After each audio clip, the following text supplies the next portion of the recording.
فأما الإنسان إذا ما ابتلاه ربه فأكرمه ونعمه আল্লাহ রাব্বুল আলামিন বলেন ফাআম্মাল ইনসানু ইযা মাবতালাহু রাব্বুহু মানুষকে যখন তার রব পরীক্ষা করার জন্য ফাআকরামাহু ওয়া না'আমা তাকে সম্মান দেয় আর সম্মান দেয় সম্পদের মালিক বানায়া দেয়। একটু খেয়াল করেন, আল্লাহ তাআলা বলতেছেন মানুষকে পরীক্ষা করার জন্য যখন তার রব তাকে সম্মান দেয়, সম্পদ দেয়, তাকে নেয়ামত প্রদান করে, সে নামাজ না পড়ুক, রোজা না রাখুক, সে মানুষের কাছে বলে বেড়ায় ফায়াকুলু রব্বি আকরামান, আমার রব আমাকে সম্মানিত করেছে। আল্লাহ তাআলা বললেন আমি মানুষকে সম্মান, সম্পদ, নেয়ামত পরীক্ষা করার জন্য দেই, আর মানুষ এটাকে পরীক্ষা না মনে করে সে বলে আমার রব আমাকে সম্মানিত করেছেন। প্রথমত একটা জিনিস আমাদের ক্ষেত্রে ক্লিয়ার হওয়ার প্রয়োজন, আল্লাহ তাআলা শুধু অভাব, কষ্ট, দুরবস্থা দিয়ে মানুষের পরীক্ষা নেন বিষয়টা এমন নয়, বরং সম্পদ, সম্মান দিয়েও আল্লাহ তাআলা পরীক্ষা নেয়। যদি এমনটা হতো সম্মান, সম্পদ মানুষের আল্লাহ তাআলার ভালোবাসার মাপকাঠি, যে যাকে আল্লাহ রাব্বুল আলামিন বেশি ভালোবাসেন তাকে মনে হয় আল্লাহ তাআলা বেশি সম্পদ দেন, বিষয়টা যদি এমন হতো, বলেন তো দুনিয়ার মধ্যে আল্লাহ তাআলার সর্বাধিক প্রিয় বান্দাদের তালিকায় কারুনের নামটা হয়ে যাইত। কারুন তো পৃথিবীর অন্যতম বড় এক ধনী ছিল। বলেন তো আপনারা সহজেই জবাব দিতে পারবেন কারুনকে আল্লাহ তাআলা ভালোবাসে নাকি? একটু জোরে বলেন না, বাসে? কারুনকে আল্লাহ তাআলা ভালোবাসে না, বরং কারুন নামটা মানুষের কাছে এত ঘৃণিত, এত অপছন্দের। দুনিয়ার কোন মানুষের যদি সন্তান হয়, সে যত গরিব হোক, তাকে যদি বলা হয় তোমাকে মাসে 1000 করে বেতন দেওয়া হবে, টাকা দেওয়া হবে, ছেলের নামটা তুমি কারুন রাখো, আপনারা কেউ রাখবেন? আপনি বলবেন আরে দিন মজুর দিয়া খাইতা তুই, কারুন আমার পোলার নাম, মইরা গেলেও রাখবো না। এই কারুনকে কত সম্পদ আল্লাহ তাআলা দিয়েছেন, এই সম্পদ ছিল তার জন্য পরীক্ষা। সম্পদের মালিক কারুন যখন হযরত মূসা আলাইহিস সালাম কারুনকে বলল কারুন তুমি তোমার সম্পদের যাকাত দাও, কারুন যাকাত দিতে অস্বীকৃতি জ্ঞাপন করলো। শুধু তাই না, সে মূসা আলাইহিস সালামকে অপমান, অপদস্থ করার জন্য, অপবাদ দেওয়ার জন্য একজন খারাপ মহিলাকে সে ভাড়া করলো, শিখায় দিল তুমি মানুষের সামনে বলবা মূসা আলাইহিস সালাম আমার সাথে জিনা করেছে, অপকর্মে লিপ্ত হয়েছে। এইবার যখন কারুন এই ষড়যন্ত্র চক্রান্ত করলো, আল্লাহ তাআলা বরদাস্ত করলেন না। এই কারুন যখন সম্পদের মালিক হয়, তখন কারুনের বন্ধুরা আল্লাহ তাআলার কাছে বলতো আল্লাহ আপনি মনে হয় কারুনকেই শুধু ভালোবাসেন, আমাদেরকে ভালোবাসেন না। আমাদের সমাজেও এমন আছে, 5 বন্ধু একসাথে লেখাপড়া করেছে, একসাথে কর্মজীবন শুরু করেছে, একজন অনেক ধনী আর 4 জন গরিব। তারা আফসোস করে আর বলে দেখ আল্লাহ তাআলা ওকে ভালোবাসে, সব নেয়ামত আল্লাহ তাআলা ওকেই দিয়ে দিতেছে।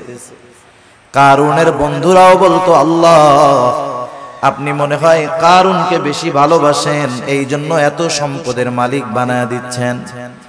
কারুন যখন মূসা আলাইহিস সালামের অবাধ্য হলো, মূসা আলাইহিস সালামকে যখন অপবাদ দেওয়ার প্রচেষ্টা করলো, আল্লাহ তাআলা কারুনের উপরে গজব দিয়ে দিলেন। কারুন তার সম্পদ সহ জমিনে ডাবতে শুরু করলো। তাফসীরের মধ্যে আসছে এখনো কারুন তার সম্পদ সহ জমিনের মধ্যে ডাবতেছে, কিয়ামত পর্যন্ত ডাবতে থাকবে। যখন কারুনের বন্ধুরা কারুনের এই দুরবস্থা দেখলো, এইবার ওই গরিব বন্ধুরা বলে আল্লাহ আপনি কারুনকে সম্পদ দিয়েছেন ঠিক, কিন্তু বাস্তবে আপনি আমাদেরকে বেশি ভালোবাসেন। সম্পদ দেখে আমরা মনে করি আল্লাহ তাআলা মনে হয় তারে ভালোবাসে এই জন্য দিচ্ছে, বিষয়টা এমন নয়। কারুন সম্পদ পেয়েছে ঠিক, আল্লাহ তাআলার ভালোবাসা পায় নাই। আবার দুনিয়াতে অনেক মানুষ আছে সামাজিক অবস্থানের দিক দিয়ে তার সম্মান অনেক কম, সমাজের মানুষেরা তাকে গণ্যমান্য কোনো ব্যক্তি মনে করে না, সামাজিক দিক দিয়ে তাকে অবহেলা করা হয়, এমন লোক সমাজে আছে না নাই? এই মানুষগুলা অনেক সময় আফসোস করে আর বলে, আহারে সমাজের কোনো বিচার আচার সালিশে আমাকে ডাকে না, আমাকে এই সমাজের লোকই মনে করে না। হয়তো দুনিয়ায় সে দেখতেছে তার সম্মান কম, কিন্তু দুনিয়াতে আল্লাহ রাব্বুল আলামিন অনেক মানুষকে সম্মান দিয়েছেন তাদের পরীক্ষা নেওয়ার জন্য। কত সম্মানিত মানুষ ছিল ফেরাউন, কত সম্মানিত মানুষ ছিল নমরুদ, কত বড় বড় বাদশাহীর মালিক তারা হয়ে গেছে। কিন্তু বলেন তো, বাদশাহী পেয়েছে ঠিক, এই সম্মান পদবীর দ্বারা আল্লাহ তাআলার ভালোবাসা কি তারা পেয়েছে নাকি? পায় নাই। যে কথা বোঝাইতে চাইলাম যে সম্মান সম্পদ কারো থাকলেই এটা মনে করার সুযোগ নাই যে তাকে আল্লাহ তাআলা ভালোবাসে। সম্মান সম্পদ দিয়ে আল্লাহ তাআলা মাঝে মধ্যে পরীক্ষা নেন, কিন্তু বোকা মানুষগুলা কি মনে করে? বোকা মানুষগুলা মনে করে আমারে আল্লাহ সম্পদ দিছে, ভালো না বাসলে দেয়। আমারে আল্লাহ চেয়ারম্যান বানাইছে, এমপি বানাইছে, সমাজের বড় ভিআইপি সিআইপি বানাইছে, আল্লাহ ভালো না বাসলে কি এগুলা দেয়? তারা এটা মনে করে। অথচ আল্লাহ কি বলেন যে তাদের রব তাদেরকে এগুলা দিয়েছে পরীক্ষা করার জন্য, আর তারা বলে আমাদের রব আমাদেরকে সম্মানিত করেছে। এরপরে আল্লাহ রাব্বুল আলামিন বলেন, ওয়া আম্মা ইযা মাবতালাহু ফাকাদারা আলাইহি রিজকাহু ফায়াকুলু রাব্বি আহানান। আবার মানুষকে যখন তার রব পরীক্ষা করার জন্য রিজিকের মধ্যে সংকীর্ণতা দিয়ে দেয়, অভাব দেয়, সম্মানটা কমে যায়, কষ্ট ক্লেশে সে পতিত হয়, এইবার ও এইটাকে পরীক্ষা মনে করে না, বরং তার এই অভাব কষ্ট ক্লেশের জন্য সে আল্লাহ তাআলাকে দায়ী করে। বলে ফায়াকুলু রাব্বি আহানান, আমার রব আমাকে অপদস্থ করেছে, অপমানিত করেছে। মুফাসসিরিনে কেরাম বলেন সে তার ভাষায় বলতে চায় যে আমি সম্মানের উপযুক্ত ছিলাম, কিন্তু আল্লাহ আমাকে সম্মান দেয় নাই। নাউজুবিল্লাহ বলেন। অনেক সময় অনেক জায়গায় দেখবেন, বোঝানোর জন্য বলতেছি, নির্বাচন হয় না, নির্বাচন কেউ জিতে কেউ হারে, অনেক ক্ষেত্রে কন্টেস্ট হয়, একজন হেরে গেল, সে তখন বলে হারে আমি জেতারই যোগ্য ছিলাম, কিন্তু আল্লাহ আমারে জিততে দেয় নাই। সে না জয়ী হওয়াটাকে দোষ দেয় কার? আল্লাহ তাআলা। মুফাসসিরিনে কেরাম বলেন মানুষেরা কেমন জানি বলতে চায় আমি সম্মানের উপযুক্ত ছিলাম, কিন্তু আমার রব আমারে সম্মান দেয় নাই। আমি সম্পদের উপযুক্ত ছিলাম, কিন্তু আমার রব আমাকে সম্পদ দেয় নাই। সে তার রিজিকের সংকীর্ণতাটাকে পরীক্ষা মনে করে না, বরং সে তার রিজিকের সংকীর্ণতাটাকে আল্লাহ রব্বুল আলামিনের উপরে দোষ চাপায়া দেয়। তাহলে দ্বিতীয় বিষয় ক্লিয়ার কি? দ্বিতীয় বিষয় হলো যে আল্লাহ তাআলা এক নাম্বার সম্পদ সম্মান এটাও পরীক্ষার জন্য দেন। দুই নাম্বার রিজিকের সংকীর্ণতা, দুনিয়ার কষ্ট ক্লেশ অপমান, এটাও আল্লাহ তাআলা পরীক্ষার জন্য দেন। কি দেখতে চান পরীক্ষার মাধ্যমে? আল্লাহ তাআলা দুই অবস্থাতেই দেখতে চান যে বান্দা সুখ স্বাচ্ছন্দ্যের জীবন পেয়ে আমি আল্লাহকে ভুলে যাই কিনা। আল্লাহ তাআলা দেখতে চান বান্দা কষ্ট ক্লেশে পতিত হয়ে আমি আল্লাহ তাআলাকে দোষারোপ করে কিনা। যারা আল্লাহ তাআলাকে দোষারোপ করে না, অভাব কষ্ট ক্লেশে পতিত হওয়ার পরেও আল্লাহ রাব্বুল আলামিনের উপরে সন্তুষ্ট থাকে, এরাই হলো পরীক্ষায় পাস। আর যারা সম্পদ সম্মানের মালিক হয়ে যখন নাফরমানি করে, অহংকার করে, এরা হলো পরীক্ষায় ফেল। এখন দ্বিতীয় শ্রেণীর মানুষ যখন অভাবে পড়ে আল্লাহ তাআলার ব্যাপারে বলে ফায়াকুলু রাব্বি আহানান, আমাদের রব আমাকে অপমানিত করেছে, আমার রব আমাকে অপদস্থ করেছে, তারা যখন আল্লাহ তাআলার ব্যাপারে এই কথা বলে, আল্লাহ রব্বুল আলামিন তাদের কথার বিপরীতে বলেন, কাল্লা, তোমরা যেই দাবি করো সেটা কখনো সঠিক নয়। জবাব দিচ্ছে কে? আল্লাহ তাআলা। কোন কথার? যে তারা বলে যে আমার রব আমাকে কি করছে? অপমান করছে। আল্লাহ তাআলা বলেন, কাল্লা, কখনো নয়। না বোধক শব্দ আছে অনেকগুলা, যেমন একটা শব্দ হলো লা, সাধারণ শব্দ না। কাল্লা, কখনো নয়, এটা আরো দৃঢ়তার সাথে না বোধক অর্থ বোঝায়। আমি শব্দটার ব্যাখ্যার দিকে যাব না। যাই হোক, দৃঢ়তার সাথে আল্লাহ তাআলা বলতেছেন, কখনো নয়, আমি কখনো এমনটা করি নাই। বরং তোমরা যে রিজিকের সংকীর্ণতার মুখোমুখি হও, এটা তোমাদের নিজেদের কারণে। কাদের কারণে? নিজেদের কারণে। সেই কারণগুলো কি? এই সূরায় আল্লাহ তাআলা রিজিক এই সংকীর্ণতার 4টি কারণ বর্ণনা করেছেন। কয়টি কারণ? আপনারা একটু কষ্ট করে একটু সামনে আসেন, যে কয়জন আছেন একটু সামনে আসেন, জিকিরের সাথে সাথে একটু কষ্ট করে সামনে আসেন। বাম দিক তাকায় আর কথা বলতে ভালো লাগতেছে না, একটু সামনে আসেন জিকিরের সাথে সাথে। লা ইলাহা। যারা মুরব্বিরা আছেন একটু সামনে আসেন। বাচ্চারা সামনে থাকলে ওরা কথা বুঝে, ওরা তো হুজুরদের ডরে বয়ে রয়েছে ওই জায়গায়, যে ওইটা গেলে হুজুরে আবার পরে কিছু বলে কিনা, বুঝেন নাই? আপনারা একটু সামনে আসেন, এই সামনে আমার সামনাসামনি আসেন, একেবারে আমার সামনাসামনি আসেন জিকিরের সাথে সাথে। লা ইলাহা ইল্লাল্লাহ, লা ইলাহা, লা ইলাহা ইল্লাল্লাহ, লা ইলাহা, লা ইলাহা ইল্লাল্লাহু মুহাম্মাদুর রাসূলুল্লাহ সাল্লাল্লাহু আলাইহি ওয়াসাল্লাম। যারা বলে যে আমাদের রিজিকের সংকীর্ণতা দিয়েছে আল্লাহ, যারা এই কথা বলে তাদের কথার জবাব দিচ্ছেন কে? আল্লাহ তাআলা বলতেছে, তোমরা যে দাবি করতেছো এটা কখনো সঠিক নয়, বরং রিজিক সংকীর্ণতার জন্য তোমরা নিজেরাই দায়ী। আল্লাহ রাব্বুল আলামিন বলেন, তোমাদের রিজিক সংকীর্ণতার কারণ কি? কাল্লা বাল্লা তুকরিমুনাল ইয়াতীম। শুনে নাও, বরং তোমাদের রিজিক সংকীর্ণতার 1 নাম্বার কারণ, তোমরা ইয়াতীমকে সম্মান করো না। একটু খেয়াল দিয়ে শুনবেন, রিজিক সংকীর্ণতার 1 নাম্বার কারণ, তোমরা ইয়াতীমকে সম্মান করো না। ইয়াতীমকে সম্মান করব, ইয়াতীম তো আমার ছোট। যদি ছোট হয়, এখানে আবার সম্মানের বিষয়টা কেমনে? মুফাসসিরিনে কেরাম বলেন, ইয়াতীমের যথাযথ হক আদায় করা হলো ইয়াতীমকে সম্মান করা। আল্লাহ রাব্বুল আলামিন বলেন, তোমরা ইয়াতীমকে সম্মান করো না, তথা ইয়াতীমের হকগুলো তোমরা আদায় করো না।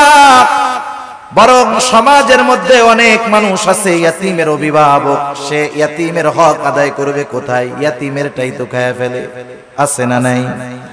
ইয়াতীমের সম্পদ এটা বড় জঘন্য সম্পদ।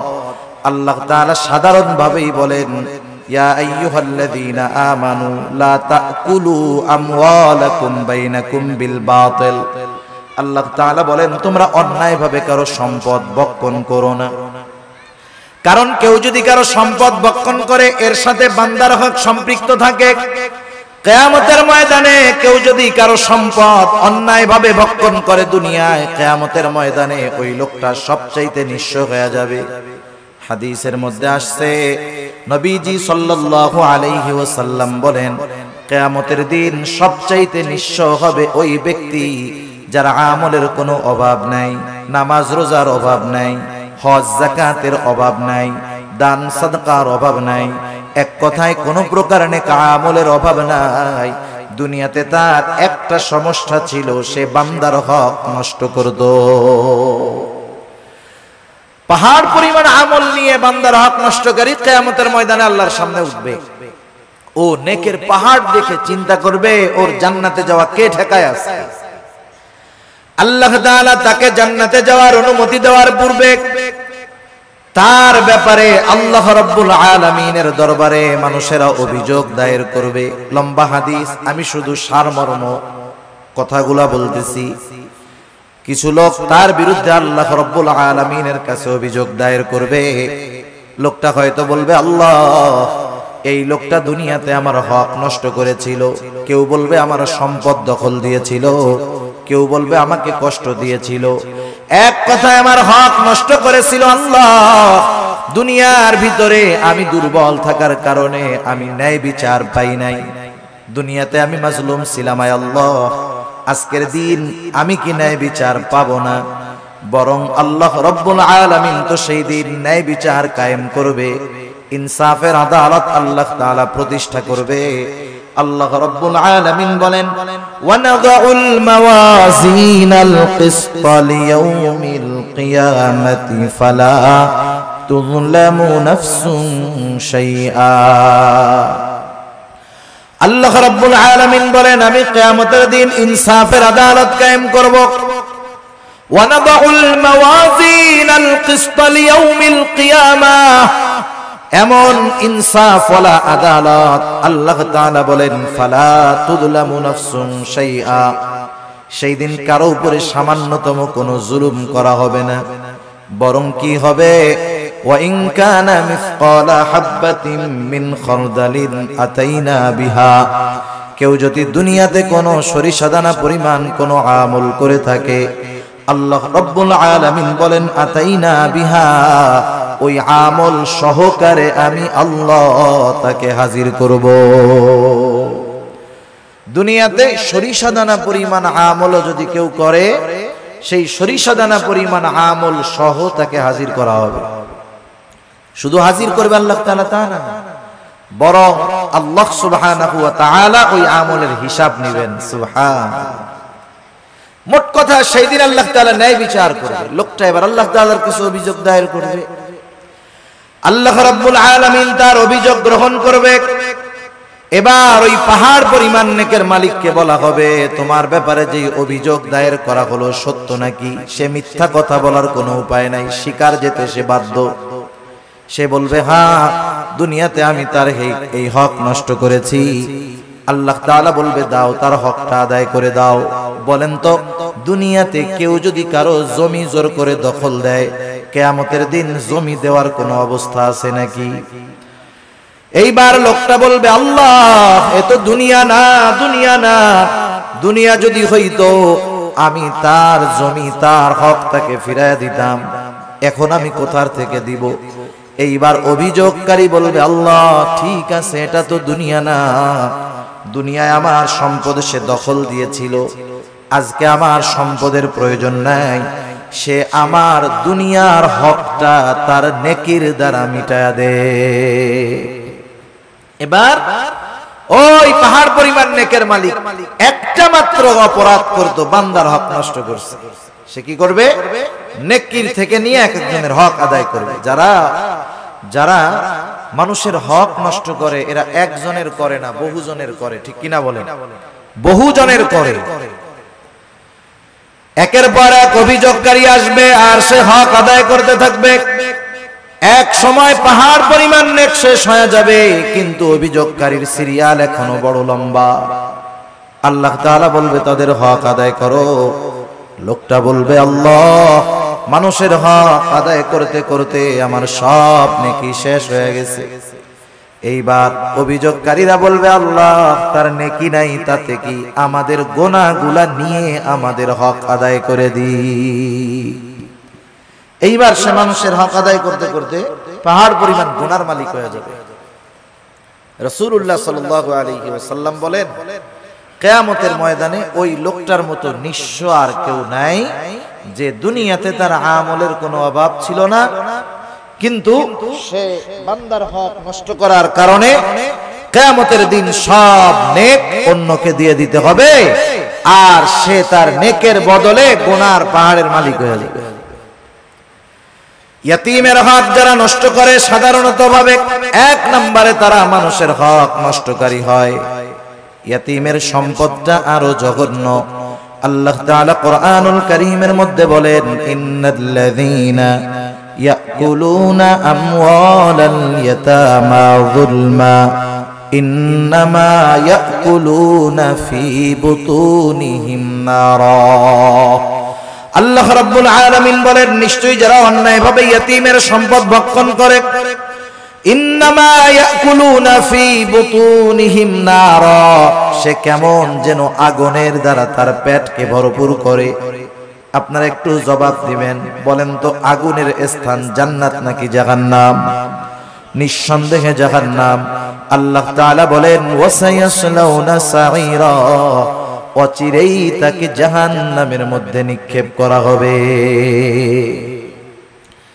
সেজন্য ইয়াতীমের অসম্মান মানে ইয়াতীমের সম্পদ দখল দেওয়া, ইয়াতীমের সম্পদ ভক্ষণ করা।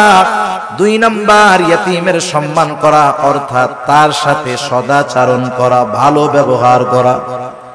অনেক সময় আমাদের অনেকের ঘরে ইয়াতীম বাচ্চা থাকে, নিজের আত্মীয় স্বজন। অনেক সময় এমন হয় আপন চাচার ঘরে ভাইয়ের ছেলে ইয়াতীম, মা বাবা মারা গেছে, ছোট বাচ্চা ইয়াতীম। আপন চাচা ওই ইয়াতীমের সাথে খারাপ আচরণ করে, খারাপ ব্যবহার করে। বরং ছলে বলে কলে কৌশলে সে যদি পারে, একজনের সম্পদ আছে ইয়াতীম, সে সম্পদের মুখাপেক্ষী না, কিন্তু তার তো মা বাবা নাই, সে একটু স্নেহ মোহাব্বত ভালোবাসার মুখাপেক্ষী, ঠিক কিনা বলেন? ইয়াতীম হইলেই যে তারে খাওয়াইতে হয় সব বিষয়টা এমন না, বরং সমাজে অনেক ধনী ইয়াতীম আছে, সে একটু মানুষের ভালো আচরণ, একটু মোহাব্বত ভালোবাসার আশা করে। তার সাথে যদি কেউ খারাপ আচরণ করে, ইয়াতীম বাচ্চার অন্তরের মধ্যে আঘাত লাগে। আহারে, আমার আব্বু যদি বেঁচে থাকতো তাইলে আমার সাথে কেউ এমন খারাপ আচরণ করতো না। আমার আম্মু যদি বেঁচে থাকতো তাহলে আমার আম্মু ওই আমার আরেক ভাইয়ের আম্মুর মতো আমাকেও মহব্বত করতো। এই ব্যথাগুলা অনেক ইয়াতীমের অন্তরে থাকে, যদিও সে সম্পদওয়ালা। সেজন্য ইয়াতীম ধনী হোক আর গরিব হোক, আমাদের উচিত ইয়াতীমদের সাথে সদাচরণ করা, স্নেহময় ব্যবহার করা। আর যদি ইয়াতীম গরিব হয়, তাকে খাদ্য সহায়তা দিয়ে সাহায্য করা। আমার আপনার যদি অ্যাবিলিটি থাকে, আমি আপনি যদি কোনো ইয়াতীমের অভিভাবক হতে পারি, তার পোশাক, লেখাপড়া, খাবার দাবার, মৌলিক চাহিদা পূরণের ব্যবস্থা করতে পারি, একজন ইয়াতীমের অভিভাবকত্ব যদি আমি গ্রহণ করতে পারি, অসম্ভব নয়। আপনি 5 জন 7 জন মানুষকে চালান, এর সাথে আরেকজন মানুষকে তার মৌলিক চাহিদা পূরণের জন্য সাথে রাখলে সেটা অসম্ভব নয়।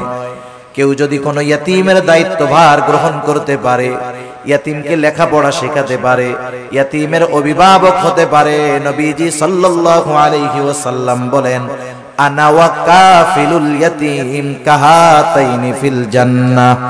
নবীজি সাল্লাল্লাহু আলাইহি ওয়াসাল্লাম বলেন, আমি আর ইয়াতীমের অভিভাবক জান্নাতের মধ্যে এমন করে পাশাপাশি অবস্থান করব।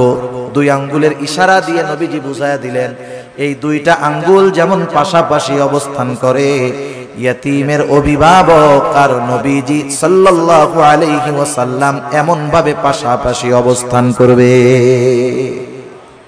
তাহলে ইয়াতীমের সম্মানের তৃতীয় অর্থ যে যদি পারা যায় তাহলে ইয়াতীমের অভিভাবকত্বের দায়িত্ব গ্রহণ করা। আপনি আমি পুরাটা পারি না, মাসে 500 টাকা দিয়ে একটা ইয়াতীমের খরচ বহন করতে পারি, বছরে 1000 টাকা দিয়ে পারি যে এটা আমি শুধুমাত্র ইয়াতীমদের জন্য দিলাম।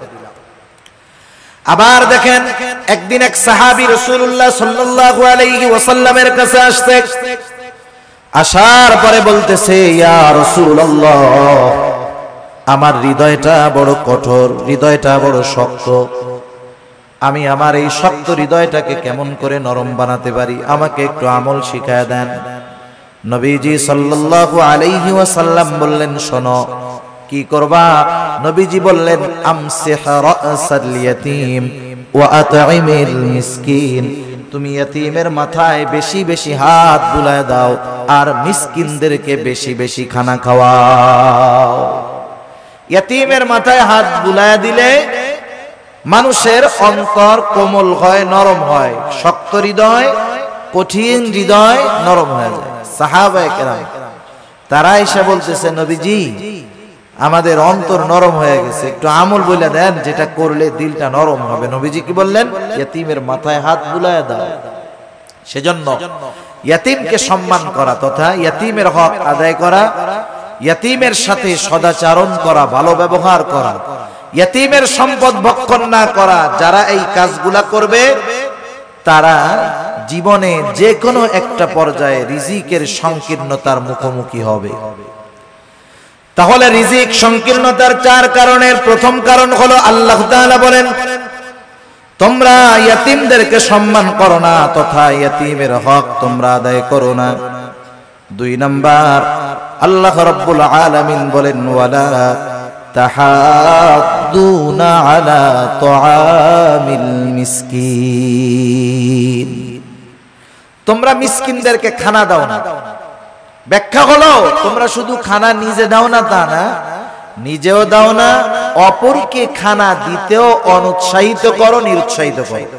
নিজেও দেয় না, আরেকজনকেও দিতে দেয় না। অনেক সময় আপনি দোকানে বসে আছেন, একজন গরিব মানুষ আসছে আপনার কাছে কিছু চাইতে, সে কোথা থেকে আসছে, কি করবে না করবে সেটা ভিন্ন কথা, তার অবস্থা দৃষ্টিগোচর হচ্ছে সে বড় অভাবী, দরিদ্র, কষ্টে আছে। সে আইসা বলতেছে আমার একটু কলা রুটি কিনা দেন খাই, অথবা 10টা টাকা দেন।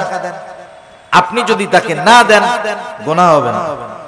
কিন্তু আমাদের সমাজের কিছু মানুষ আছে প্রথমে নিজে দেয় না, বলে ওদিক যা ওদিক যা। পাশের থেকে বন্ধু যদি দিতে চায় 10 টাকা বাহির করছে, বলে ওরে না দিয়ে আমার একটা বিড়ি খাওয়া কাজে লাগবে। আছে না নাই এরকম? নিজেও দিল না, আরেকজনকেও দিতে দিল না। এই খাসলাত ছিল আবু জেহেলের। কার ছিল বলেন না? আবু জেহেলের। ইয়াতীমদের সাথে খারাপ আচরণ করত, এই খাসলাত ছিল আবু জেহেলের। মিসকিনদেরকে খানা দিত না, এই খাসলাত ছিল আবু জেহেলের। আর মিসকিনদেরকে খানা না খাওয়ানো এটা জাহান্নামীদের জাহান্নামে যাওয়ার অন্যতম কারণ। যখন জান্নাতি ও জাহান্নামীদের মধ্যে কথোপকথন হবে, জান্নাতীরা জাহান্নামীদেরকে জিজ্ঞাসা করবে মা সালাকাকুম ফি সাকার, কোন জিনিস তোমাদেরকে জাহান্নামের মধ্যে আনলো? এইবার জাহান্নামীরা বলবে ক্বালু লাম নাকু মিনাল মুসাল্লিন ওয়া লাম নাকু নুতঈমুল মিসকিন।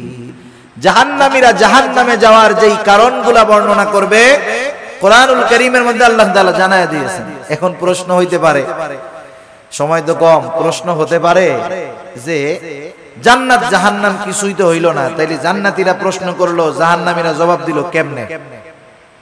বুঝেন নাই কথা? সময়টা 3 ভাগে বিভক্ত। সময় কয় ভাগে বিভক্ত? একটা অতীত, একটা বর্তমান, আর একটা কি ভবিষ্যৎ। এটা মানুষের কাছে, আমাদের কাছে সময় 3 ভাগে বিভক্ত, অতীত, বর্তমান, ভবিষ্যৎ। আর আল্লাহ তাআলার কাছে সময় একটাই, সেটা হলো প্রেজেন্ট। সব কিছু বর্তমান, কি হয়েছে, হচ্ছে, হবে, সব আল্লাহ তাআলার ইলমের মধ্যে আছে, সব হাজির, সব প্রেজেন্ট আল্লাহ তাআলার কাছে। যেটা আমাদের কাছে ভবিষ্যৎ, সেটা আল্লাহ তাআলার কাছে কি বর্তমান। যেটা আমাদের কাছে অতীত, সেটা আল্লাহ তাআলার কাছে বর্তমান। সেজন্য আল্লাহ তাআলার ইলমের মধ্যে সব আছে, সহজ হিসাব। জাহান্নামীরা জাহান্নামে যাওয়ার কারণ হিসাবে বলবে আমরা মুসল্লি ছিলাম না, নামাজি ছিলাম না। দ্বিতীয় কারণ হিসাবে বলবে ওয়ালাম নাকু নুতঈমুল মিসকিন, আমরা মিসকিনদেরকে খানা দিতাম না। আসেন, আল্লাহ তাআলা বলতেছে দুনিয়ায় রিজিক সংকীর্ণতার দ্বিতীয় কারণ হলো তোমরা মানুষদেরকে, মিসকিনদেরকে খানা দাও না, নিজেও দাও না, অপরকে নিরুৎসাহিত করো। এখন একজন দিল না, আমার উচিত, আমার পকেটে টাকা নাই, আমার কাছে নাই, আমি যদি আরেকজনকে বলি বন্ধু 10টা টাকা ওকে দিয়ে দাও, একটা রুটি কিনে দাও, একটা কলা কিনে দাও, আমি শুধু এতটুকু সুপারিশ করলাম, সে যে কয় টাকা দান করবে আমি শুধু সুপারিশ করার কারণে তার দানের সমপরিমাণ নেকির মালিক হয়ে যাব। কিন্তু আমাদের খাসলাত কি? নিজেও দেই না, আরেকজনকেও দিতে মানা করি। সেজন্য মিসকিনদেরকে খানা খাওয়ানো, মিসকিনদেরকে খানা খাওয়ানো এটা বড় ফজিলতের কাজ। শুধু মিসকিনদেরকে নয়, সাধারণভাবে প্রত্যেকটা মানুষকে খানা খাওয়ানো ভালো কাজ। এক লোক নবীজি সাল্লাল্লাহু আলাইহি ওয়াসাল্লামের কাছে আসছে, এসে জিজ্ঞাসা করে ইয়া রাসূলুল্লাহ আইয়ুল ইসলাম খায়র, ইসলামের মধ্যে সর্বোত্তম কাজ কোনটা? নবীজি সাল্লাল্লাহু আলাইহি ওয়াসাল্লাম ছিলেন উম্মতের রূহানি ডাক্তার। উনি রোগীর প্রশ্ন শুনেই বুঝতে পারতেন এনার মধ্যে কি কমতি আছে। আল্লাহ তাআলা সেই বুঝবার যোগ্যতা আমার আপনার নবীকে দিয়ে দিয়েছেন।